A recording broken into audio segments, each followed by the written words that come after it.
Broadcasting from Orchard Park, New York, and Boca Raton, Florida, it's the Freight 360 podcast.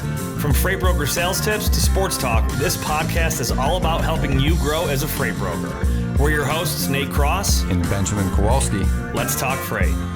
Hey, welcome back to this week's show of Freight 360. We've got a special episode for you today. Nate is actually traveling, so it's going to be Steven and I digging into some sales topics, specifically follow-ups, what to say, some strategies, techniques, and things you can use to make more follow-up calls. But before we jump into the content, please make sure you like, share, comment, share us with your colleagues. Any of that engagement is greatly appreciated. Again, if you have any questions, please, you can submit them through our website. You can comment on the YouTube page below. We read and try to answer every single one as fast as we can. You can also email us at info@freight360.net with any other questions that we can answer on every week's Final Mile episode where we cover Q&A. So, you know what? Let's just kind of jump into it. Steven, how's your week coming along, man? Oh, good. Logistics, putting out fires every single morning. So yeah, that's what keeps it interesting, right? Yeah. That's how it goes sometimes. But yeah, everything's good. How about how's it going down in Florida? It's a little warm, but to be expected this time of year. And yeah, not much else is pretty much new outside of work and brokerage. We're going to jump into now. A little bit of sports. I know we got a little bit of the updates. I followed a little bit of what was going on in the Olympics. I think the U.S. is the first country to surpass 3,000 gold medals, which I think happened yesterday. Looks like we've got 27 medals so far, 4 gold, 12 silver, 11 bronze. And the U.S. men's gymnastics got its first medal since 2008. You got any other highlights? You've been watching much of the Olympics, Steven? Yeah. So I have Peacock, and I've just been letting the gold zone or whatever. I think it's just like a rip off a red zone for football, but it's cool. It shows a little bit of all the events. Yeah. But one of the events that I didn't know that's in the Olympics is the kayaking event. Have you seen that? I didn't know that was in the Olympics, but I'm a kayak awesome fan. I like kayaking. So it's a smaller paddle or a smaller kayak, and then the paddle's just one-sided, and they have this created a stream where they go through the course, and it's got some rapids, but on the red columns they have to come back through it backwards, and on the kind of like slalom. Yeah. So they have to come back through that backwards and then go through straight the green ones, and it's been the coolest event to watch. Wow. The two things, right? Like I redid my Peacock to watch some of this, but I was so frustrated because like the weekend before the Olympics started, like I renewed the thing to make it work. And for whatever reason, Peacock just like doesn't allow you to increase the subscription to the one without ads. And I was so frustrated because like I chose it when I, redid it, like the premium or whatever it was. Cause it was like, like a $4 difference. And I'm like, I'm going to basically watch it for a month or two. And then if I don't need it, I'll cancel it. But then I started seeing commercials and I was getting so frustrated because like, I don't know, you just don't get used to seeing commercials very much in regular shows. And there was like this show I was watching and like, I have tried on my TV, my desktop, the web app, every single thing to change it from the commercial tier to the one without commercials. And it just won't let me. So like I've tried to cancel it, reinitiate it, and I still can't figure out what to do. And I'm like, I'm so frustrated because it's like, how does a company just like not allow you to spend more money? I'm like, I genuinely want to spend more money with you to get the better service. And like, I literally cannot figure out how to do it. Right. Well, it's like, I don't know if you have Prime, but they just shifted to ads, and I don't use it all that much to watch, but every now and then when I get on there, I'm like, oh crap, there's ads on here now.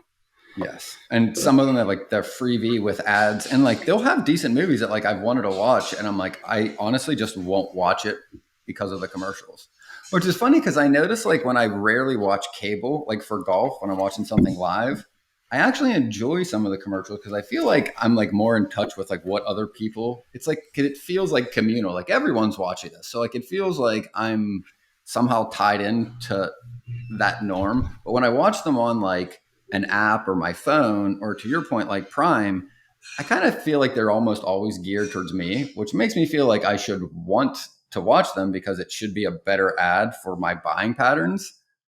but I know there's that motive behind it of like, they're trying to sell me something. So like, I want to avoid it. And the reason I'm bringing that up is like that same feeling is what we're going to talk about today, obviously, and like follow-ups and sales calls is like, what is kind of the undertone and the tension there? Why are they kind of difficult to make? And how do we determine what we're really going to say? But before we kind of jump into the content, I know we had a couple good news articles you pulled up. One, CH Robinson. What was going on with CH? Yeah, so right before their Q2 earnings report, there was an article that came out from FreightWaves where they had sold their European surface transportation operations to looks like Cinder Technologies over in Europe. So kind of just going along with the cutting out salespeople. Now they're cutting out a division. So it looks maybe they're trying to save cash. Maybe they're pivoting to a different direction. I'm not really sure, but it'll be interesting to see what C.H. Robinson does as the year progresses. It is for sure. And the other one was Surge Transportation rising from the ashes of bankruptcy. It says Surge Transport has successfully emerged from bankruptcy after filing Chapter 11. And basically last year, the company reorganized and was confirmed by the U.S. Bankruptcy Court in Jacksonville.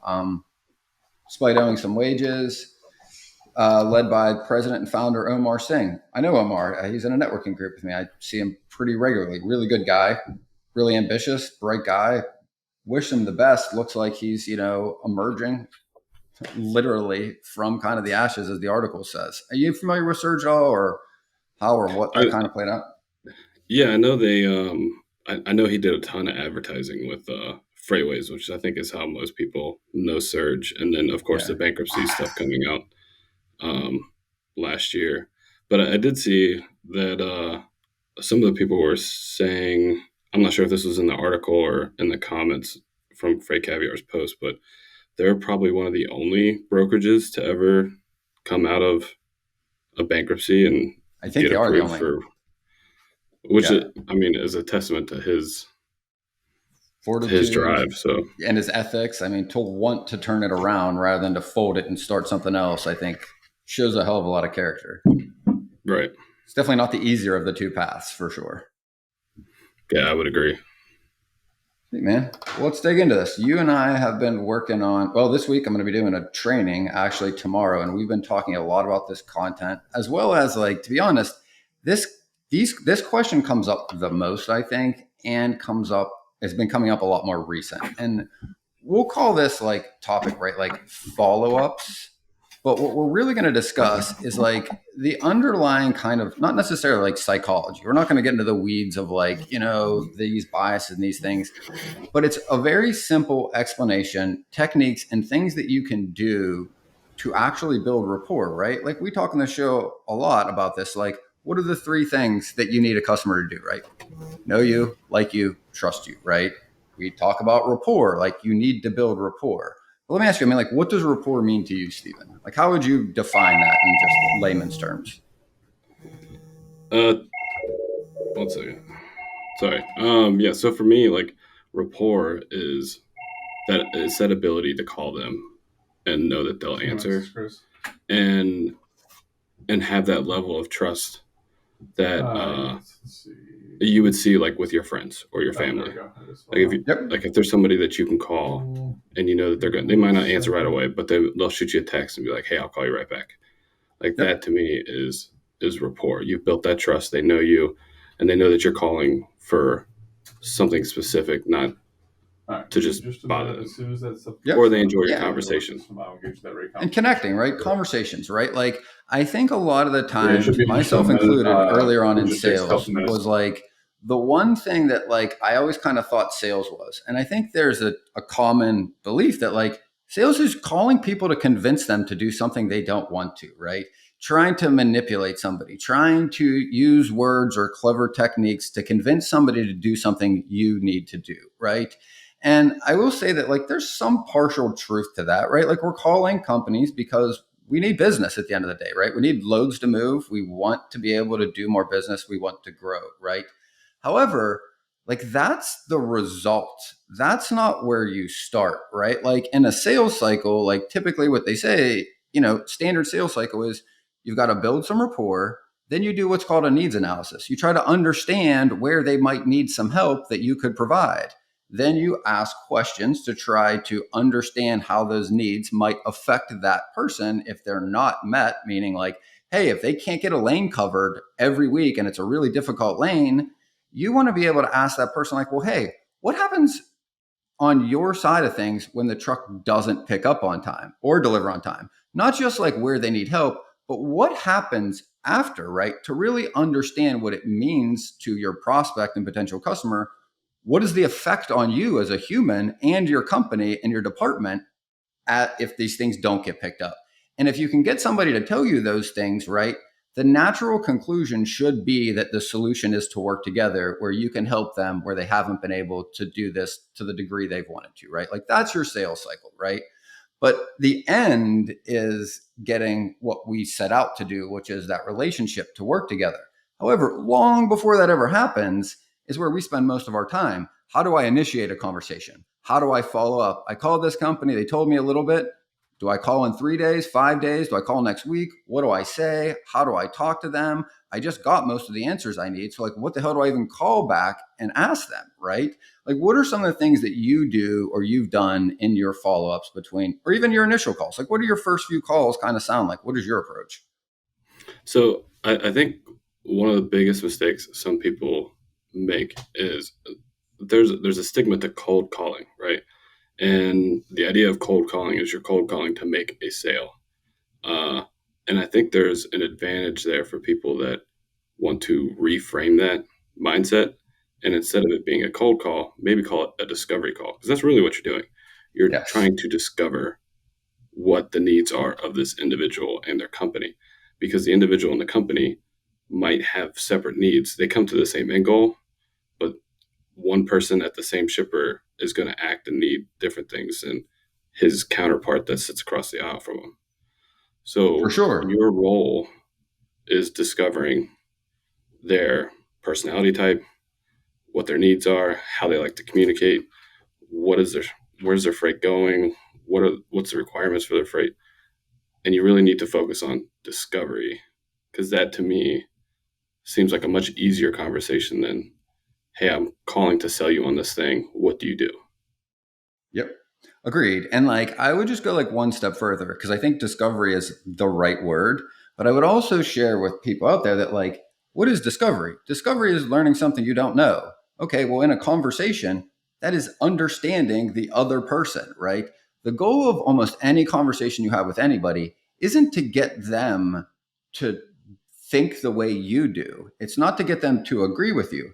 It's for both people in a conversation to understand why each of you have the opinions and why they matter to you, right? It's discovering the understanding, right, in this conversation, right?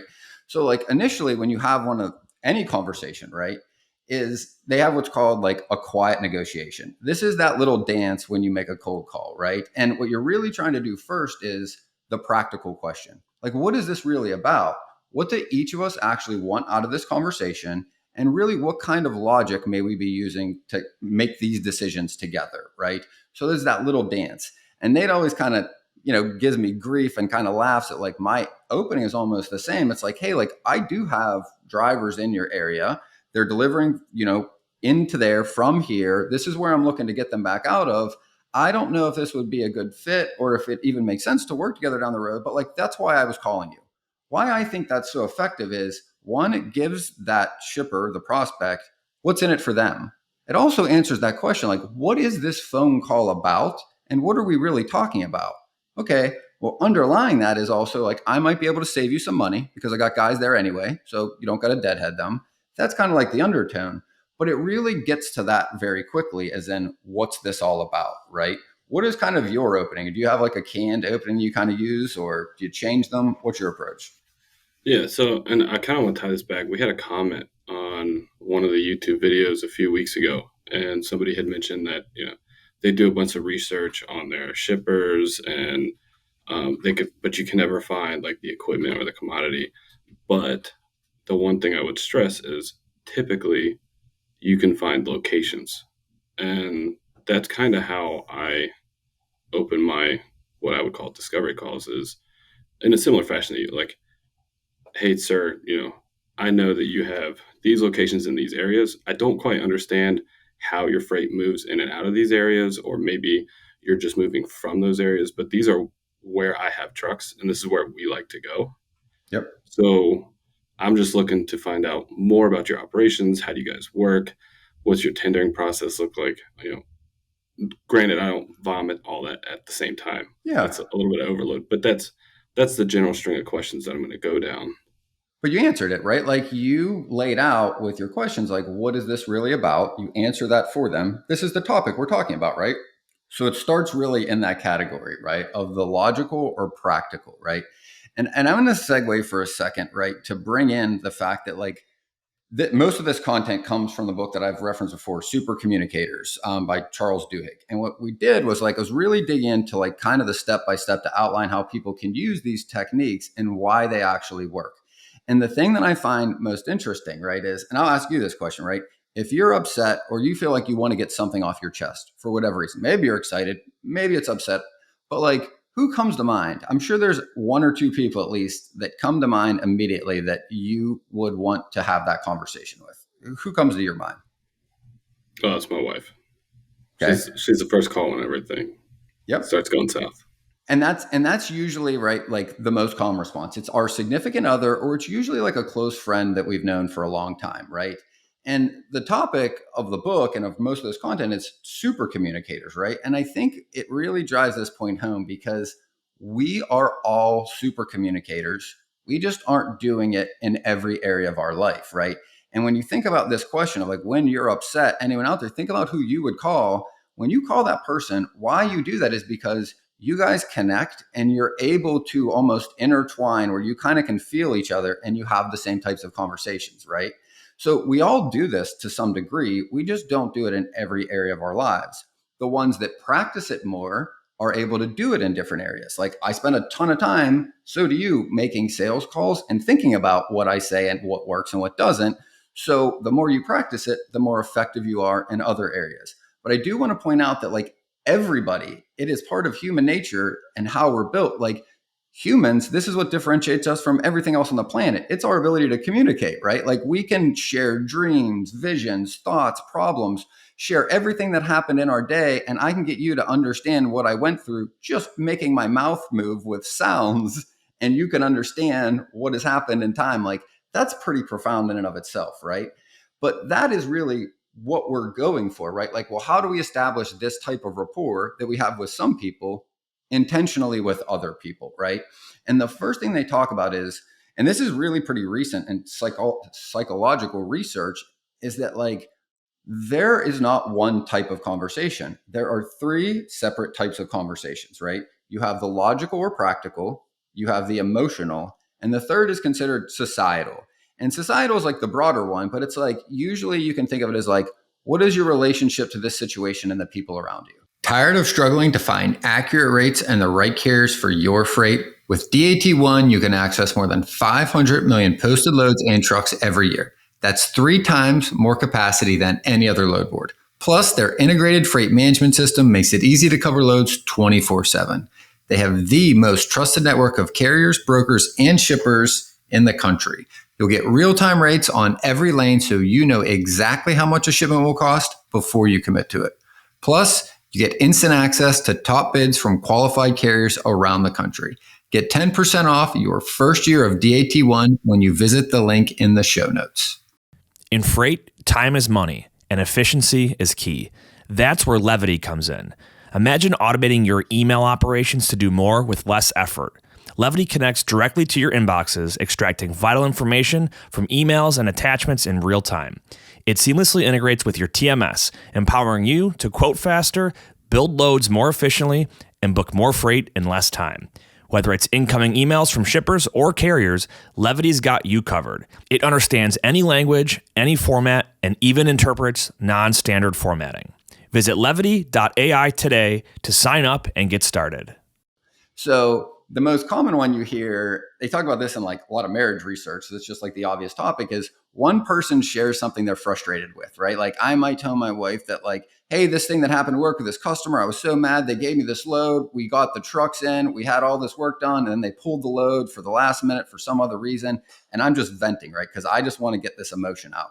And my wife might be entering into the logical side and she wants to give me a solution. Why? Because she doesn't want to see me suffer. So she might suggest like, well, hey, maybe you should follow up with that customer. Maybe you should maybe go out to lunch, whatever the solution is, right? And then I feel frustrated because in my gut, I almost feel like, well, I don't need a solution right now. I just need you to hear me and feel this with me, right? It's a perfect example, right, of two people with the best intentions having the wrong types of conversation at the wrong time, right? I'm talking, emotional. She might be giving me practical, or vice versa, right? So what one of the techniques they really outline, and it's really kind of simple, is you want to listen and really try to pay attention to the cues as to what type of conversation we're having. Almost all of them start practical, but then you want to move them to emotion, right? And the reality is because we don't feel much emotion when we talk about practical things. If you and I are talking about shipping lanes, details, where this is picking up, where this goes, what trucks, what needs to go in this volume of this lane, there's not a lot of emotion in it, right? Like it's just the facts, right? So when Nate and I have talked about this on the show, like we always say, like my point of view is use curiosity because you're genuine and you're vulnerable and you actually ask questions you care about, right? Is a good pivot into the emotional, asking questions, right? Now, the other thing we'll talk about is like Nate will use sports as an example. Like, hey, I might be calling because I want to talk about shipping, but I'm very quickly going to ask like, hey, did they catch that game, Sunday night? Did they watch the Olympics last night? Whatever. That is the segue or the transition from logical into emotional, right? And emotional is really where rapport happens and how we develop the thing we're trying to get, right? Because you're not going to get business unless you can get rapport and trust with each other, right? What are some of the things you do to transition maybe from logical to emotion or that come to mind? Yeah. So one thing I want to highlight is a lot of the people that, especially listening to the show, or that are new to the industry, or maybe there's someone who's been cradle to grave, they got swamped and they lost a big customer and now they're back to cold calling Yep. again after 5-6 years, right? I think a lot of the issue in the beginning with cold calling or discovery calling, right, is that you're always trying to listen to respond versus listening to understand. Yes. And the reason we do that in the beginning is because we want to sound good and sound Yep. educational. So instead of listening to what they're saying, you're hearing it, but then you're also thinking, what can I Yes. say next to impress this person? Which just destroys the conversation because you probably missed Correct. a key piece or a cue that you can then transition the conversation because Yes. you spent all this time trying to figure out how can I sound better. Correct. And the thing is, right, like why we do this, I think as humans is there's fear. So we want to control the situation to make the fear go away when we're calling somebody because it's uncertain. We don't know what they're going to say. We don't know this person yet. Like, so we have this tension in our chest and we try to like almost interrogate them to your point or ask a bunch of questions. And then we're not even listening to not even what they're saying, but for sure not how they're saying what they're saying. Right. So we're not picking up these cues. And that's very obvious to anybody in a conversation. Anytime you've talked to anybody, you can tell without even thinking whether they're paying attention or listening, right? Based on exactly what you said. Are they listening to understand or listening just to respond, right?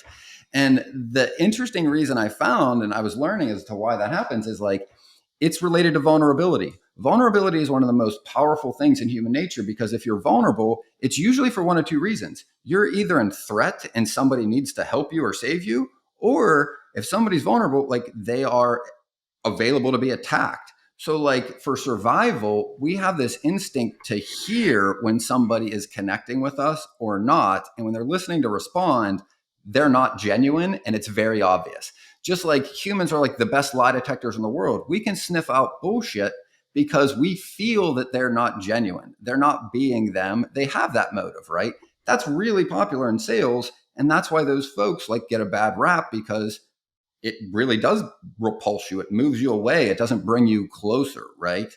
So, like tying this back into like we start out logical, but you really want to segue into an emotional conversation in some way. And everyone's probably out there thinking like, what in the world am I going to ask emotional in a prospecting call about freight brokerage or trucking, right? Like, what am I going to ask them? Like about their feelings, like, when the last time they cried was? And like, for sure, like those are extreme examples, but like you don't need to go that far to realize emotion is really right below the surface of logic if you ask what are called deep questions. And a deep question is anything that incites your values, your beliefs, your emotions, right? Your feelings in any way. And like, this is just a really easy example, but like, let's say I'm talking to you and we're talking about your shipping lanes.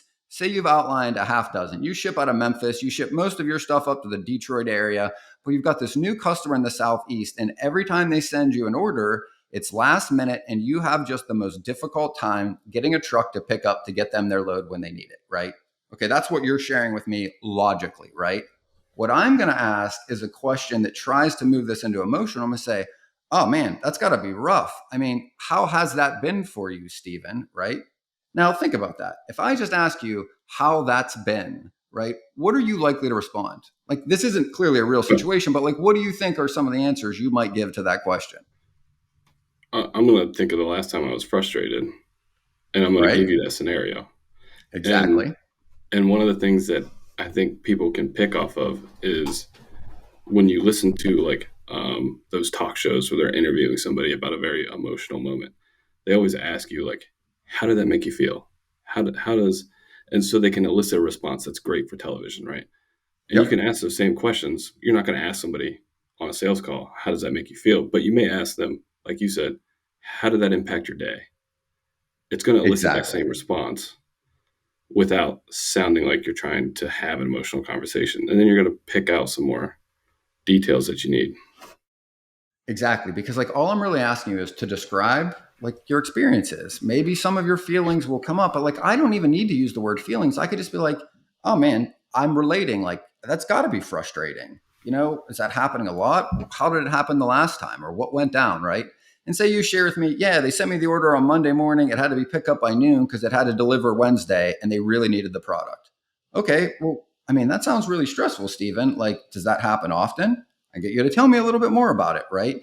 So that is really one simple way that I can get you to start talking about it. But the other point is, and they call this like the matching technique, which is what's important again, is that we're having the same type of conversation at the same time. If you're still talking about logical and I'm talking about emotional, like there's a disconnect and vice versa, right? So we start on the logic. I'm asking you questions about the situation. I might even say something like, does that happen pretty often? When was the last time it happened? And how did that play out for you, right? Or even easier one, like it doesn't have to be this very deep sounding question. I could just be like, hey, can you tell me a little bit more about that? Right? Like that alone is going to incite you to tell me more. And you're probably going to share, to your point, your emotions, your frustrations, and what it was like to deal with that, right? Now, what's important from my point of view is like, I don't need to tell you the same thing happened to me. I don't need to lie. All I need to do is match and let you understand that I understand what you're saying. And I can do that simply by like, oh my God, like I know if I was in that scenario, like my tensions and anxiety would be pretty high. And, if I know that's going to be happening every week, I mean, I can imagine that would make me pretty anxious and pretty worried. Have you fallen victim to double brokering, cargo theft, or identity theft? QuickScope stands out as the only load-level fraud protection tool available today. Unlike any other solution on the market, QuickScope is deployed post-agreement between shippers or brokers and carriers. Shippers can rest assured that their cargo remains secure. Brokers can confidently confirm the identity of the individuals on site for pickup, and carriers can trust that they'll receive timely payment.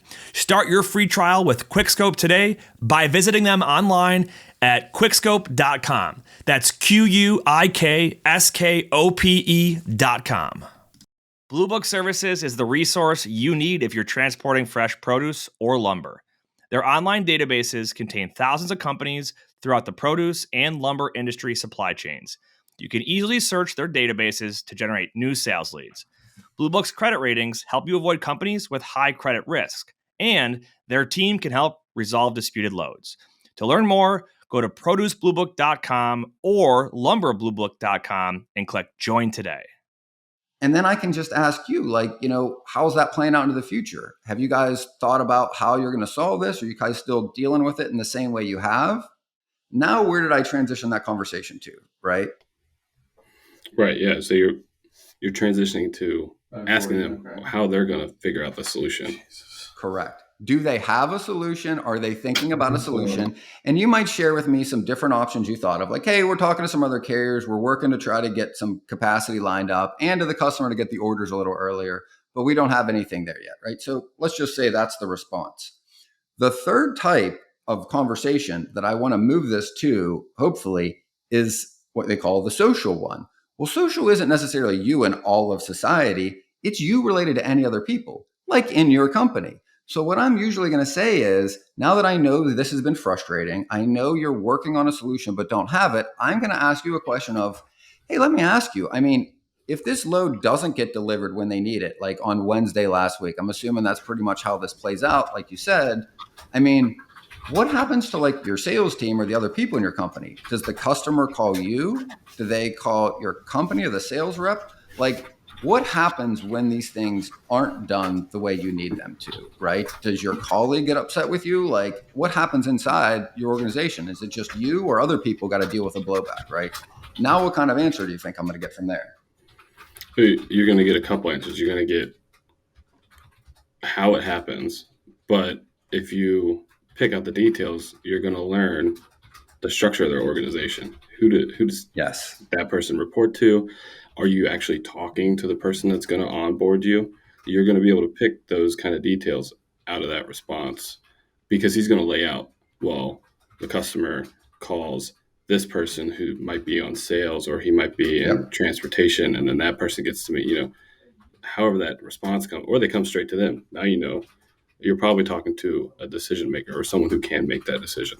Exactly, right? Because the thing about discovery, like you said earlier, is I'm not just trying to discover where I can help. I also need to discover and understand who are the decision makers that actually need to approve me to work with you, right? So by asking and transitioning this from a lane conversation to understanding where you might need help, I ask a deeper question to try to get you to tell me a little bit more. And also because I do want to understand. It's not because I'm trying to manipulate you. Like, I genuinely care. That's what makes it come across and helps me build a rapport. Like, I do want to know what happens. And I also want to know, like, how does that affect the other people in your department? Like, does your customer call and scream at your boss and then he comes over and yells at you? Does he say, if this truck doesn't pick up on time, like, you're getting docked, like you're not going to get a bonus? Like, I would like to know what are the results if you can't solve this, right? And how that affects who I might also need to meet at your company to build some rapport with to get onboarded, right? So you can learn a ton even in one conversation. Like, this whole conversation might have lasted 4 minutes. And I could take all the way through this from logic all the way to understanding how your company operates. And then I'm going to get out of the phone call. And if I've done it right, you and I have at least connected and meshed a little bit when we are talking about like the emotions related to the situations.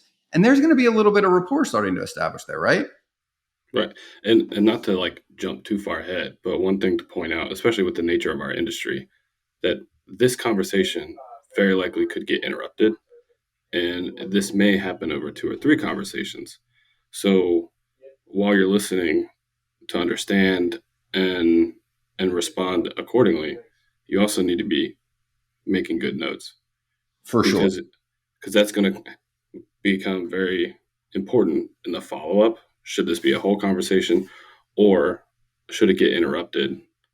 You're going to have to work back into the conversation. You're not going to just be able to pick up where you left off, but you know how to get them back to where they were to get those answers.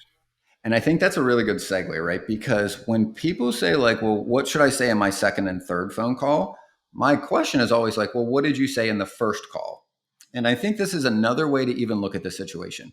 If I had a visual representation, because that's kind of like how I think, I'm like, if I got to talk to somebody 12 times over 2 or 3 months to be able to get business with them, right? Like, that's really just probably like a 45-minute conversation chopped up into 12 different parts. It's really one long arc of a very long conversation that just has a lot of stops in the middle, right? So to your point, like, your follow-up and your second call and your third call needs to in some way relate to the first one. Because it's almost as if like there's a story happening where you're learning about each other over this period of time. They shouldn't be very disjointed. Otherwise, it feels weird that you're calling them asking about some random thing, right?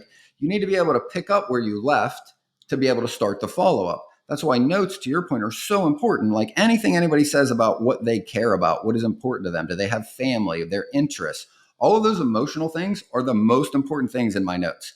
Of course, I write down the details of the lanes and things, but that kind of goes without saying. What really matters to me for my follow up, what makes it easier for me is to remember the actual conversation we were having as best I can and to try to pick it up from there and move that forward to gain more rapport, right? Like it really is just one long conversation that happens over a bunch of short periods of time, right? Yeah, and while we're here, the other thing I wanted to point out was all these little details that you're picking up with the corporate structure or who reports to who and all these decision makers and all these responses is you can kind of pick up how they do things and how they prefer to do things. And those are also very important for if you were to land business with this company. Exactly. Because the last thing you want to do is when you finally get a lane, ask them something they've already answered in the first call. Especially Now, if it's important to them that they've shared right, with you emotionally and vulnerably, and they feel like you didn't hear them. That is like the worst feeling they can have when you're starting a relationship working with them. right. And there's a 50-50 shot that they forget just because of, Right. again, the nature of the industry. But that's not where a position I want to be in. I want to impress them. And again, like just some high level things to remember as we're going through this, right? Like 3 types of conversations: logical, emotional, societal. They almost all start at logical. And then you want to look like in my head, I vision like a hallway where doors open. And if somebody opens a door to emotional topic or something they care about, I immediately want to walk through it, right? And go, oh yeah, so you had your kid's t-ball game last night. Oh, your kid's birthday party was over the weekend. Oh, your team lost last night. How did the game play out, right? Like I might not have seen the game. I'm asking questions a little bit deeper on the topic you shared because I do care about what's important to you. And the thing I thought was really interesting was like some of the research as to why this really works, right? And it's our brains literally start to mesh. Like if we are doing this correctly and I'm hearing you and I'm matching you and sharing to you how I feel and can relate to what you are genuinely, right? Our pupils literally start dilating at the same rate. Our breathing rate starts to line up. In fact, if we both were in an MRI, our brain scans would start to look very similar. Like this is literally how human beings have connected and survived for millions of years. We just kind of lose track of it in some ways because we don't do this and practice this that much. The people we practice it the most with, we do it without thinking because it is instinctual. And what I want everyone to kind of remember as we're going through this is you do this in some area of your life. And I want you to think about where you do this now and realize you can do the same thing in other places. You just need to almost get out of your own way, right? And like being, again, curious is a really good shortcut to being genuine because if you ask a question you really want to know the answer to, you can't really fake that. Also, people that are effective at this, they say like ask 10 times more questions than somebody that isn't a super communicator, right? And they don't have to be huge questions. It could just be, hey, tell me more about that. Oh, that's interesting. What made you share that? Like they can be very short questions that most people don't even realize they're being asked. But what they're important to do is it initiates you to tell me more about what you care about because you're the expert on what you care about. I don't want to debate that. I want to learn, to your point, discover and understand what's really important to you, right? The Right. And Go ahead. so I was to say one of the things, especially for the people that are listening that are married out there, like one of the biggest conversations, arguments that we had in the beginning of the marriage and our relationship was kind of what you said in the beginning is she would be telling me this issue that's going on and I'm naturally the fixer. So like as I'm listening, I'm trying to think of solutions Yes. and I'm responding with solutions and then the conversation just spirals even more out of control. Yep. So to your point, you've experienced this before. And as you're listening to it, you may not feel like you've experienced it. But if you look at it through that window, you've definitely had these conversations. You've had these issues. You just maybe didn't put a phrase or a term to it. And now that you can go back and look at, okay, why did I do it this way? And you can start A/B testing your conversations and your discovery calls because Exactly. now you're more aware of how you're talking and how people are responding to you. Right. And that's the thing that like I've never really had the vocabulary, the words to describe this, but what I always used to try to verbalize it as is like it's almost like a dance. Because the reality is like when two people are just starting to connect, like it is an experiment. I don't really know how you want to have this conversation or what you want to share. So some of these things will work and some won't. But what's important is that you keep testing to see by asking questions what that person wants to share or if they move away or engage more in the topic, right? They're not all going to work. What's important is that you keep trying to do this and you improve on it as you go, right? Like, here's another example I wrote out actually for this, like in shipping. So, like, say I'm talking to a customer, right? Like, hey, I know you spend a lot of time talking with carriers. Do you really enjoy that or does it kind of feel like a chore sometimes, right? Like, that doesn't sound like a super deep question. But I mean, how would you share? I mean, you have that job. You spend a lot of time talking with carriers. Does it feel enjoyable or does it kind of feel like a chore from time to time, Stephen? Yeah, I mean, a little bit of both. Sometimes you get the right guy or girl, and the conversation's nice, but 9 times out of 10, it feels like a chore. For sure. And I think it's interesting you said that, Stephen, right? Because like I'm on the phone all day too, sometimes with suppliers, sometimes with carriers. And to be honest, like some parts of my job actually, when I'm talking, like almost feel terrifying or like make me worried because like when things maybe aren't running smoothly with a shipment or it's delayed and I'm worried about how that's going to affect my customer, like I genuinely feel fear in my chest about having to have that conversation with them, right? And I can share that with you and I've shared my emotions. I've shared how I felt and I was vulnerable without being like mushy or cheesy or feeling out of context. Like it's true. Like everybody feels that. And it should be really relatable to every broker because this is the most common complaint we get from shippers. Their biggest fear is that when something goes wrong, we're going to be scared and not tell them the truth. And we're going to leave them in a worse position. All they want us to be is open and transparent, even when things go wrong. That's their biggest hurdle that you've got to get over to work with them as a customer. They're scared you're going to do the same thing that most of their brokers do. Hey, I got a truck until they don't. And then it's crickets. No one answers their phone or responds to emails. And then the shipper's stuck there waiting for a truck that never shows. That's their fear, right? So being able to relate to that and get them to understand that like we go through this too, it happens to us the same it does as our shippers. That's why I always felt like cradle to grave brokers have an advantage because we feel and experience the exact same problems logically, right? In trucking, trucks that break down, don't show up, they're stuck at a receiver, just the things that normally go wrong. When you can help connect with a customer or prospect that we really do go through the same things, and sometimes many more times a day, that's a very relatable thing to talk about that helps you connect with that person, that human, to understand each other. That is what rapport is. When you hear us say, like, you need rapport before you get business, these are the things you can do to establish that rapport, right? It's not just some vague topic that doesn't mean anything. This is our brains aligning on something we both care about and we're sharing it with each other, right? Right, and I think one of the things that you should be trying to do, it's not always possible, is communicating that to your carriers as well. Because if they understand that you're going to communicate when issues are coming up or happen, they're more likely to communicate back to you that same thing. Exactly. And then that's what puts you ahead. So that way you don't come to work in the morning and a receiver is emailing you and your customer at the same time about an issue that the driver should have communicated to you and you got ahead of, but now you got to backpedal and try to figure out what this issue is and convey it to your customer in real time who also knows about it. You should have been the one telling them. Correct. Right. So what I'm going to do is I'm going to go through, right? Like they got like four rules for a meaningful conversation. And then we're going to talk about a technique to use in conflict that is really effective, right? So 4 rules for a meaningful conversation, right? So number 1, figure out what kind of conversation is happening. And more importantly, look for clues for what they want to talk about, right? The best way to do this is to ask deep questions about backgrounds, beliefs, values, and experiences, right? They're going to give you hints about whether they're in a practical mindset, an emotional mindset, or a social state of mind. And the important thing is to match the type of conversation. If we're talking practical, we're both talking practical. If we transition to emotional, make sure both people transition. Sometimes you might transition and might need to go back to logical because, it just didn't move in that fast direction. Like, it is somewhat of a dance, but listening will give you lots of clues, right?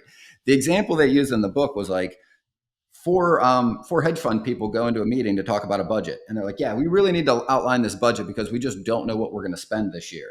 And the other person sits down and goes, yeah, I'm really worried about getting this budget done. I'm excited to get this because I'm worried we might have layoffs.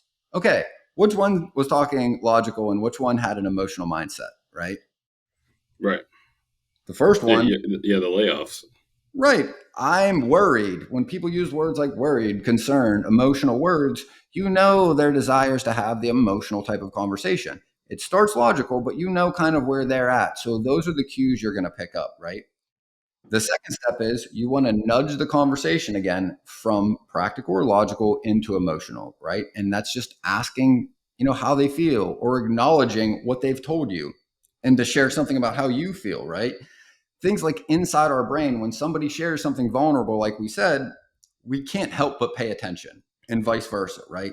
Even if we don't like each other, we'll connect, right? Because if you share what's important to me and why, and I can share with you, we are going to have an actual meaningful conversation. I might not agree with you at the end, but we're going to understand each other. We're going to have some rapport, and there's going to be a relationship formed, right? Make sense?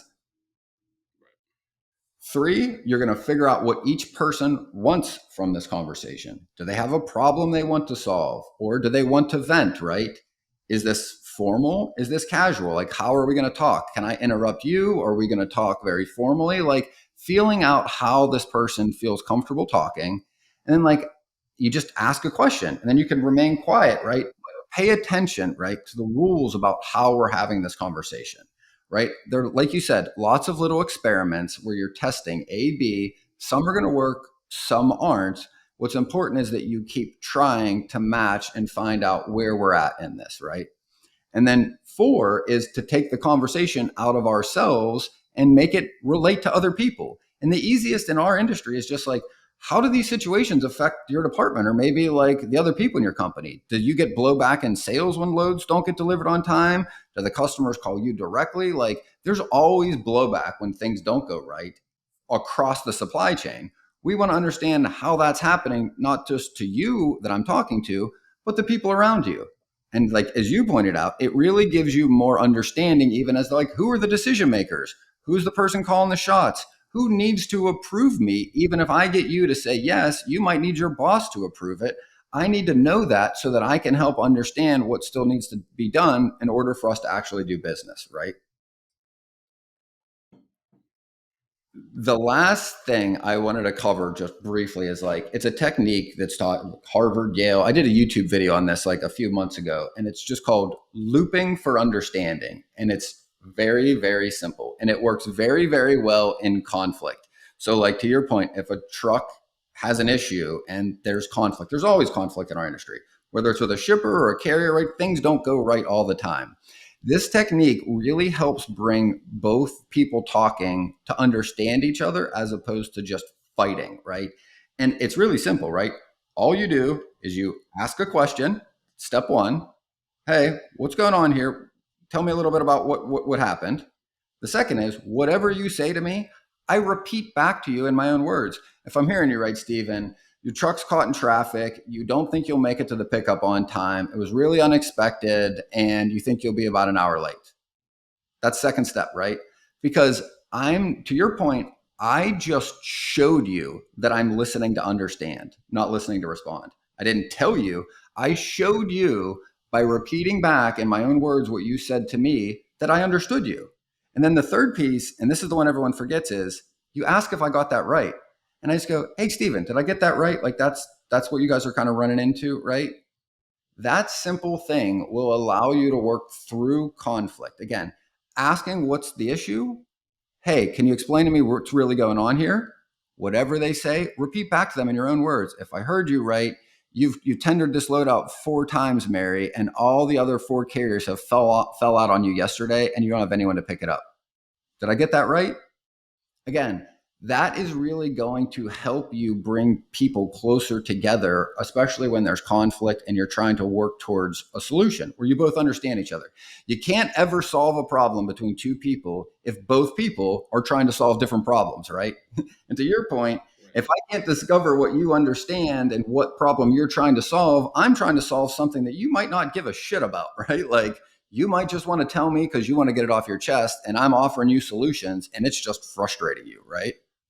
Right. And just to highlight, like, it also depends on what is the mindset of the person when they answered the call. Like, they may have 100% answered your call on accident, and they don't want to have this conversation right now. So when you loop back to them, they may be frustrated. It may not work all the time. It's going to help, and there's a good chance that if you get them on the phone again, they may or may not apologize, but the conversation is going to be much different because of the mindset that they were in at that very moment. For sure. It's one thing we can't control, right? What is happening on that person's office when we call them? What happened before them? Are they dealing with a problem? Did they have a good day, a bad day? Whatever emotion they're going to bring to that situation, we've got to be able to first understand before we're going to determine what to do. Like, if somebody just found out something horrible happened at their company and they're super worried, and you called them out of the blue and they sound frustrated, the last thing you should do is just start talking and interrogating them, right? You've got to kind of meet them where they're at emotionally first to at least assess the situation before you start barraging them with questions. Hey, how many full truckloads do you move? You guys do LTL? Do you guys ship to Memphis? I wanted to see if I can get some van loads from you guys. And this person's like, I don't even know who this is, right? Like, they are not even in the conversation yet, and we're 10 steps down the road, right? I think listening is probably almost more important than what we say a lot of times, because if you really focus on the listening, you're instinctively probably going to respond more correctly than if you had the prepared response to begin with, right? Right.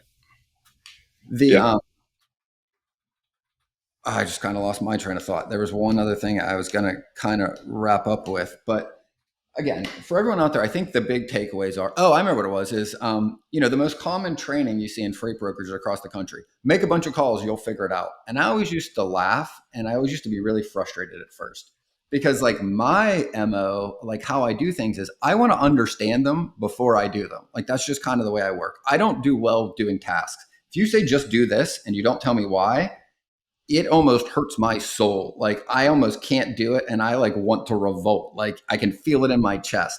But if you tell me why we're doing it, I absolutely will enjoy doing it, but I need to understand.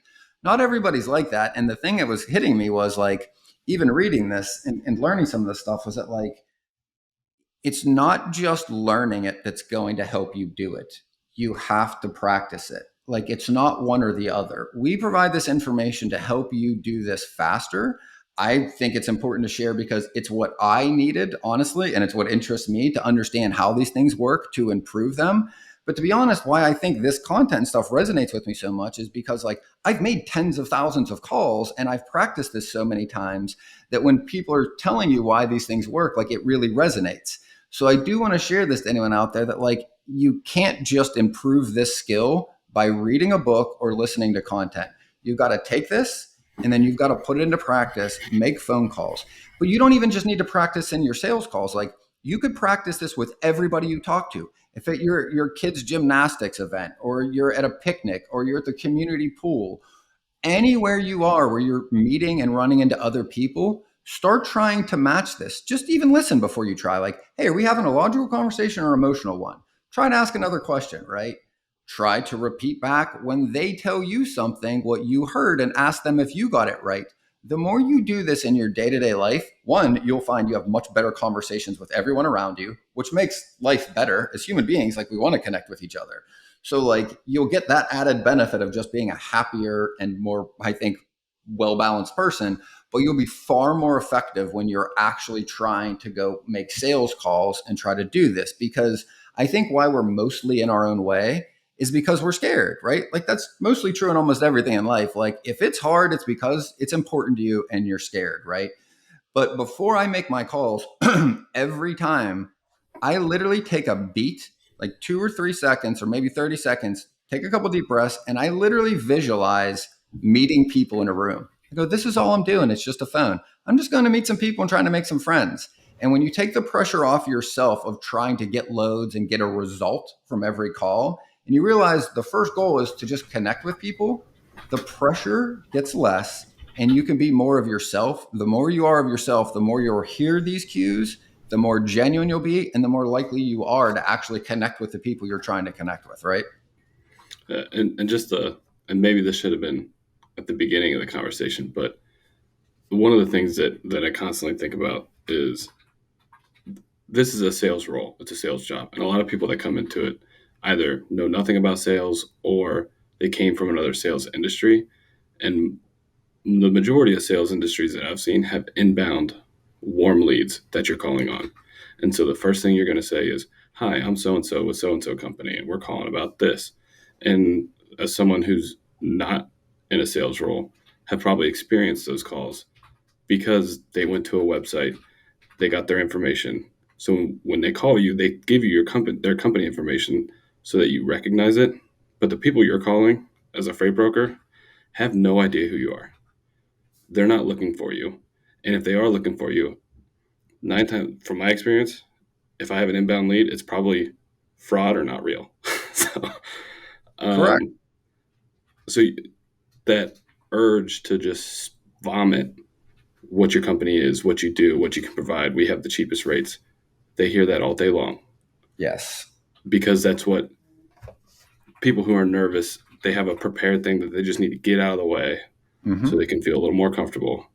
And if you could stray away from that and lean into the discovery, you'll have a much better experience. And I would agree too, right? Like that's why I don't think a full script is the best way to go. But one of the things they also talk about in this book is that if you have just a few questions prepared, you're far more likely to have a better conversation. And most of the people in the studies didn't even use the questions they had prepared. It's just like a confidence. So like they did this with people going into large rooms. They said, just write down 3 questions you would ask anybody you meet and put them in your pocket. Like 99% of the people never asked the questions in their pocket, but they all ended up connecting with more people because that fear was gone. They're like, hey, if I needed to, I knew I had the question. That's why like the questions we talk about, like I think you should write them and have them on your desk, like some general questions you intend to ask, because just having them in front of you doesn't mean you need to use it, but it will help bring the anxiety down. And the anxiety is like, well, what if I don't know what to say? What if I don't know what to ask? What if I don't know what the answer is to the question, right?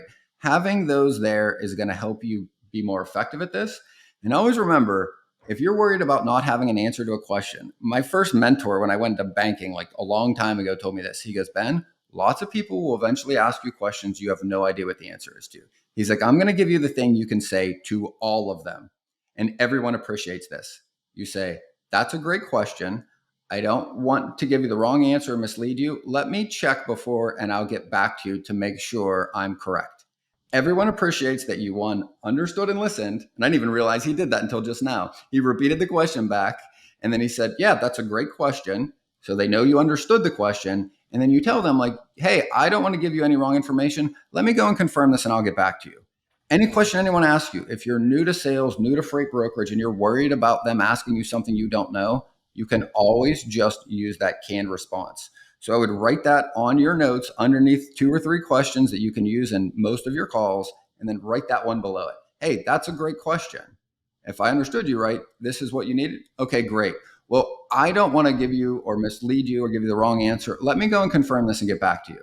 And the other great part is that is also an opportunity, because if I don't know the answer and I tell you I got to get back to you, now I have a reason to call you next week or 3 days from now, right? I've literally built in my follow-up, right?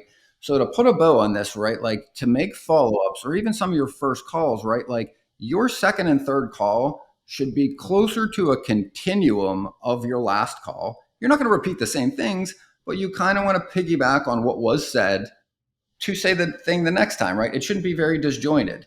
That's why your notes are really important as to what you said and how the conversation went, because that's what my follow-up and what I'm going to talk about is going to be based on, right? They're not arbitrary. And that's why we can't give you a script that you can use in calls 1, 2, 3, 4, 5, 6, 7, 8, 9, 10, 11, and 12, right? They are a function of the one before it. But if you use these techniques, you're going to have far more effectiveness and likelihood that you connect with the people you're talking to. And you're going to end up with more people that actually enjoy talking to you. which, by the way, makes making sales calls a hell of a lot easier when you actually enjoy the conversations you're having along the way, not just interrogating people, trying to convince them to give you loads. You know what I mean? Right. And the one thing I always think about, and especially in a previous life, I have a very extensive medical background from being in the military, and I always relate analogies back to the medical field. So like in calls and connecting with people, everybody's different. There's not one way to treat a thing. There's usually 4 or 5. So like if you have an infection, I can give one person penicillin, but the next person might have an allergy to penicillin. Yep. So I can't treat them the same way. And the same thing goes with your follow-ups or your calls. Every person is different. They're going to have different values, different views. They're going to work in different industries. They're going to come from different backgrounds. So you need to understand and listen and tailor your approach to what you're hearing versus just powering through and giving everybody the same treatment. Perfect. Agreed. Well, Nate usually asks me final thoughts, but like I had a quote kind of prepped to wrap this one up, and it came up this morning in a newsletter. I thought it was really appropriate. It is seek first to understand, then to be understood. Stephen Covey quote, right? And again, I think this really puts a bow on it. Like, first try to understand what they're talking about, what's important to them, before you ever try to get them to understand what's important to you, right? Reciprocity. Anything you want to wrap with? I mean, we got some interesting things coming up. So for those who this might be their first episode, we have a final mile that comes out every Tuesday. This is going to come out this is Friday. And then last year we did a pick'em league. I know we're talking about that now, but football season's around the corner, so I'm sure that's something that we'll be getting out to everybody. So keep an eye on that. And then Nate usually ends with "Go Bills," but I'm from Cincinnati, so until next time, go Bengals. And whether you believe you can or believe you can't, you're right. That wraps up this episode of Freight 360. Check out the show notes for links to anything that we've referenced on this episode. And make sure to visit us online at freight360.net to see our entire library of episodes, videos, blogs, and more. And make sure to check us out on Facebook and subscribe to our YouTube channel for daily and weekly tips and content. And if you'd like your question answered on the show, fill out the Contact Us form on our site, and we'll see you next week.